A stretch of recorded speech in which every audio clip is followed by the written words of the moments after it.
now. So we're going to try to work out how to turn 15 out of 16, which is the mark this person got for the test about converting percentages, fractions, and decimals.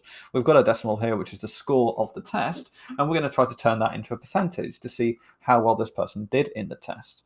Well, 15 out of 16. Now, the useful thing about this number 16, we're trying to work out, in essentially, turn it into a percentage. We're going to try to convert it to a percentage, to a number over 100, which is what a percentage is.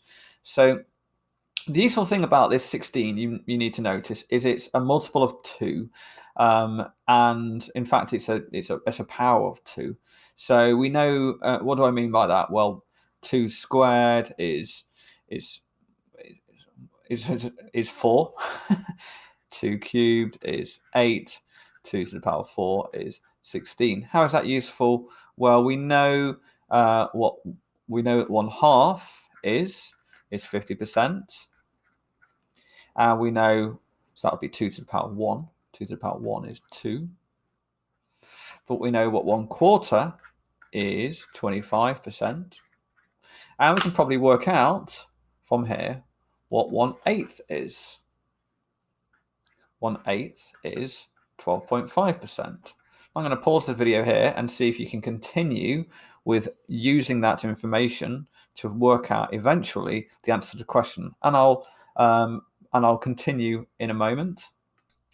So just to be clear, why is the when I'm increasing the size of the denominator, which is the number at the bottom, why is the percentage getting smaller? Well, because a fraction, 1/2, 1/4, 1/8, just means, or any fraction of any kind, including the question we're trying to find out, 15 over 16, it simply means 15 divided by 16, 1 divided by 2, 1 divided by 4, 1 divided by 8. So if I increase the denominator, I'm dividing the 1 by more numbers, by a bigger number. So when I divide, if you're trying to get a cake and you're chopping it in half, then you're going to have 2 big bits. If you divide it in 4, you're going to have 4 smaller bits. If you divide it in 8, you're going to have 8 even smaller bits. So if you divide it into 16, you'll have 16 even smaller bits. And you can think about it that a 16th is going to be half the size of an 1/8, which should help you with the next bit of the question. So pause it again. So next quick clue, if you're stuck at this point, I'm going to keep giving clues. You pause it after the clue. If you haven't worked it out, the next big clue is to work out what 1/16 is.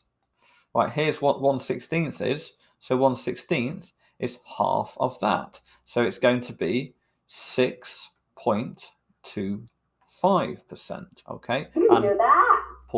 Right. So if 1/16 is 6 over 25, well, you got 2 options here. You can do 15 over 16 is going to be 15 times 6.25, or you can just do 15 over 16 is equal to 1 take away 1/16, which is equal to 100, if we're talking in percentage.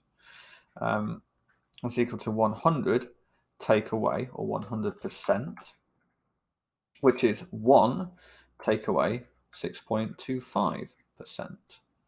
So now we're nearly there. Well, now it's just a bit of mental arithmetic. So 100 take away slightly more than 6. So 100 take away 6 would be 94. So you're going to take away another 0.25. So it's 93.75%.